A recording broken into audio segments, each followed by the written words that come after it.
Article 25 के अंदर में जो आपको अधिकार दिया गया है वो क्या है? व्यक्तिगत है। व्यक्तिगत कहने का मतलब अंतर समझिएगा 25 और 26 में। 25 के अंदर में जो अधिकार दिया गया है किसको दिया गया है? व्यक्ति को। और 26 में वही अधिकार है, लेकिन वो अधिकार प्राप्त है संस्था को। वो व्यक्तिगत है और ये संस्थागत है। इसका मतलब है कि अगर किसी भी धर्म को, जैसे निरंकारी क्या है? दिल्ली में एक बहुत बड़ा उनका क्या है? बहुत बड़ा मंदिर बना हुआ है, बहुत बड़ा वो संस्था है। जैसे डीएवी, दयानंद एंग्लो, उन्हीं का स्कूल है ना डीएवी। तो ये सब क्या है? एक संस्था है, समझ रहे हैं? तो व्यक्ति को 25 में प्राप्त है राइट, और 26 में किसको प्राप्त है? संस्था को, कमिटी को। समझ रहे हैं? अब जैसे देखिए, और कमिटी को क्या अधिकार है? तो धार्मिक स्वतंत्रता से संबंधित चीजों का क्या? प्रबंधन का अधिकार। प्रबंधन समझते हैं? मैनेजमेंट का राइट है। जैसे अगर किसी व्यक्ति ने मान लो कि हिंदू धर्म के प्रचार प्रसार के लिए कोई संस्था बनाया हो, तो संस्था का मैनेजमेंट कौन करेगा? वो व्यक्ति ही करेगा, उसमें सरकार कोई हस्तक्षेप नहीं करेगी। यानी आर्टिकल 26 जो है वो संस्था को भी ये शक्ति देता है कि व्यक्ति के तो कोई स्वतंत्रता को नहीं छीन सकता, लेकिन 26 कहता है संस्था की भी स्वतंत्रता नहीं छीनी जा सकती। लेकिन इसमें भी प्रतिबंध है। क्या क्या? लोक व्यवस्था, जरा सा समझिएगा। लोक क्या? व्यवस्था और सदाचार। सदाचार तो आप जानते ही हैं क्या होता है ना? और स्वास्थ्य। जब भी आप सदाचार भूल जाएं, नहीं याद आए, तो आसाराम बापू को याद कर लीजिएगा, तो आपको सदाचार याद आ जाएगा। नहीं, लोक व्यवस्था कहने का मतलब कि किसी भी संस्था का अगर धार्मिक काम के लिए स्थापना किया गया है तो वो धार्मिक कार्य ही करे। वो कोई ऐसा संदेश देना शुरू न कर दे जो समाज के व्यवस्था को क्या करे? बिगाड़ दे, बाधित कर दे। कई ऐसे संस्थाएं हैं, नहीं, जैसे मान लो कि कुछ ऐसे संस्थाएं चल रही है, मैं नाम नहीं लेना चाहूंगा, आप समझ जाइए इशारे में, जो बच्चों को इस तरीके से शिक्षा देते हैं वो संस्था कि वो बच्चा आगे जाकर के आतंकवाद का रूप धारण कर लेता है। आप अगर धर्म के आधार पर अगर आपकी संस्था का निर्माण की गई है, नहीं, धर्म की दी गई है, तो आप उसको धार्मिक ही क्या करिए? ज्ञान दीजिए। धर्म के पैजामे से बाहर ना निकलिए। यानी जो आपका सिद्धांत है, जिस सिद्धांत पर स्थापना हुआ है, उसी सिद्धांत पर रहिए। और ऐसे कोई विचारों का आप उल्लेख क्या समाज में प्रवाह न करिए जो पब्लिक ऑर्डर को बिगाड़ दे। आप संस्था जो बनाई गई है वो संस्था के अंदर में सदाचार में रहते हुए काम हो। समझ रहे हैं? कहने का मतलब कि स्वास्थ्य के अधीन काम हो। जैसे आपको मालूम हो कि आसाराम बापू जब सदाचार के पैजामे से बाहर निकले तो पुलिस ने क्या किया? उनके संस्थाओं पर भी क्या कर लिया? कब्जा कर लिया। जब उनको अरेस्ट किया गया तो वो तो व्यक्तिगत अरेस्ट किया गया, उसके बाद उनके द्वारा बनाए गए ट्रस्ट को भी क्या किया? पुलिस ने कब्जा कर लिया। यानी कि 25 भी गई और 26 भी गया। आप समझ पा रहे हैं कि नहीं समझ पा रहे? किसी भी संस्था का परम कर्तव्य है कि धार्मिक मूल भाव के अंदर रहते हुए काम करिए। समझ रहे हैं? और इस संस्था को और भी राइट दिया गया है, जंगम एवं स्थावर संपत्ति का यह क्या कर सकता है? ग्रहण कर सकता है।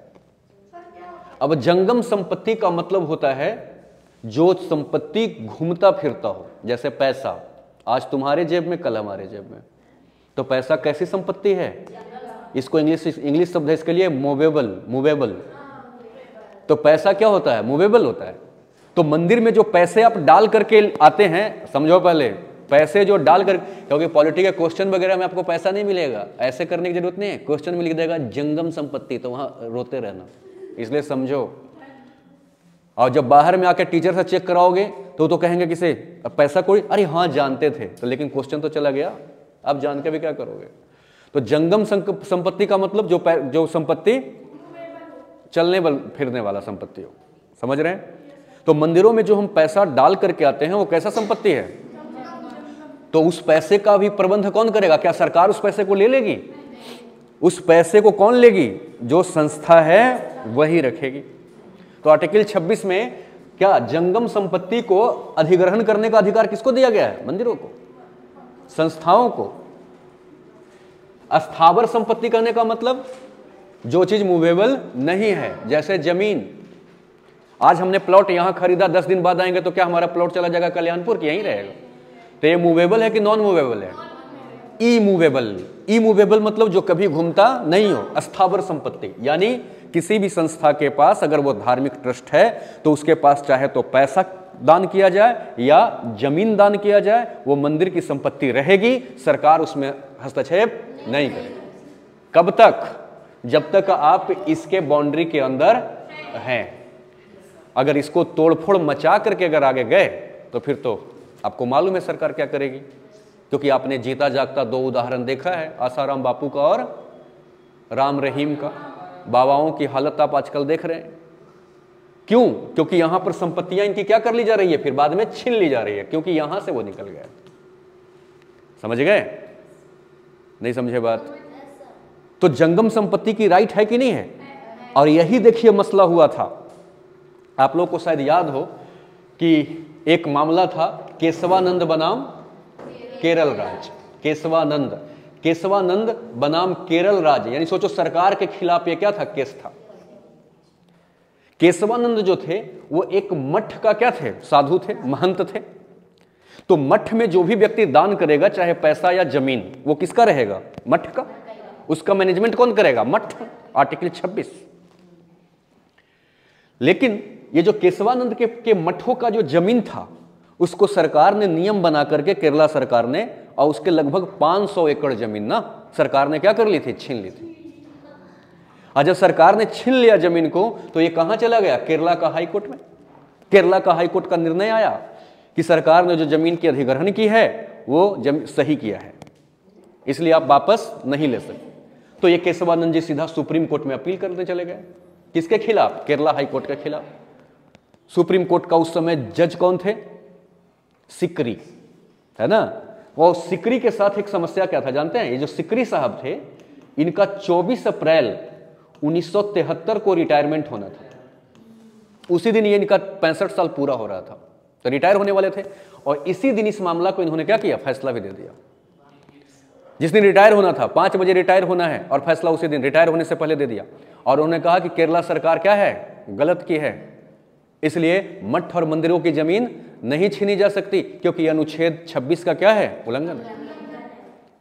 हां, छीन सकते हैं अगर लगाए गए प्रतिबंधों को तोड़ करके वो बाहर आ जाए। लगाए गए प्रतिबंधों के खिलाफ कोई भी ऐसा मसला केशवानंद के खिलाफ नहीं है, और नहीं है तो फिर संस्था की जो संपत्ति है उसका प्रबंधन का राइट इन्हीं का होना चाहिए। आप कौन होते हैं? आप कैसे जमीन छीन लिए? समझ रहे हैं? आगे केशवानंद का बहुत डिटेल्स में पढ़ाऊंगा, क्या क्या मामला था, कैसे कैसे हुआ था। लेकिन फिलहाल 26 से जोड़ के एक उदाहरण बता रहा हूं मैं। उदाहरण समझ में आया? तो केशवानंद की संपत्ति सुप्रीम कोर्ट ने क्या करा दिया, वापस करा दिया। लेकिन आसाराम बापू का वापस कराया? क्यों? बाबा राम रहीम का वापस कराया? क्यों? समझ में आई बात? यह आर्टिकल क्या है, 26 है। क्लियर? की दिक्कत है इस चीज को। पहले के टाइम में ना, जब आप मध्यकालीन भारत का इतिहास पढ़ोगे, पहले आर्टिकल 27 को समझने से पहले एक चीज समझ लो, इसकी बैकग्राउंड समझाऊं। जब आप मध्यकालीन भारत पढ़ेंगे, समझ रहे हैं, मध्यकालीन भारत, तो आप वहां पर एक चीज पाएंगे। मेडिएवल हिस्ट्री जब पढ़ेंगे तो वहां पर एक चीज पाएंगे कि कुछ राजा ऐसा है जो टैक्स लगा देता है जनता पर, लेकिन वो सभी पर नहीं लगाता है, बल्कि विशेष धर्म पर लगाता है। और वहां से जो टैक्स लेता है उससे अपने धर्म का विकास में वो पैसा को खर्चा करता है। जैसे जजिया कर। जजिया कर किससे लिया जाता था? गैर मुसलमानों से, यानी जो मुस्लिम है उनसे टैक्स नहीं लिया जाता था, जो मुस्लिम नहीं है उनसे लिया जाता था, और उससे पैसे निकाल करके अपने धर्म के प्रचार प्रसार में लगा देते थे। समझ रहे हैं? तो हमारा इतिहास भरा पड़ा है। अगर कोई हिंदू राजा है तो मुसलमानों को निचोड़ दिया, और अगर कोई मुस्लिम राजा बना तो हिंदू को परेशान कर दिया। हमारा संविधान इसका प्रखर विरोध किया। हमारा संविधान कड़ाई से इस बात का विरोध किया। और आर्टिकल 27 ये कहता है, जानते हैं क्या, कि किसी भी धर्म के ऊपर इस बात के लिए टैक्स नहीं लगाया जाएगा। टैक्स समझते हैं? किसी धर्म पर, कि उस धर्म से टैक्स ले करके और किसी दूसरे धर्म के डेवलपमेंट पर उसको खर्च किया जाए। ऐसा नहीं किया जा सकता।